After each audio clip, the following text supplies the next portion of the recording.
employment. Bagsak ang piso laban sa dolyar, no?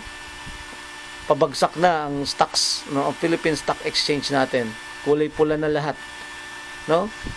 At kontrolado na ng mga oligarko ang ating ekonomiya. Nagkaletse-letse na ang ating bansa. Simula nung matapos ang termino ni Tatay Digong, nagkaletse-letse na ang bansang ekonomiya, mapolitika at mapaekonomiya, no?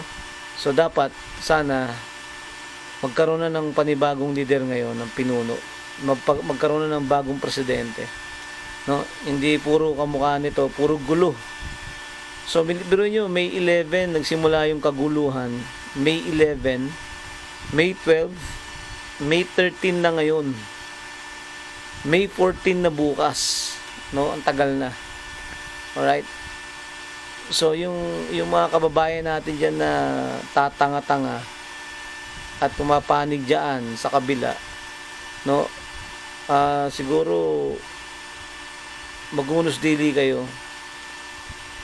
Pag-aralan niyo mabuti. Huwag bobo, huwag tanga. Alright? Huwag makitid ng utak. Tignan niyo kung sino talaga yung nasa tama. Alright? Para to sa inyong mga anak, apo, at pamilya na kinabukasan ng hinaharapin natin, no?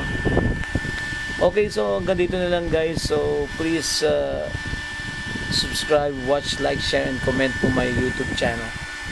Right? So we support VP Sara Duterte, Senator Bato de la Rosa, and the 13 senators, no, as well as the Marines, no?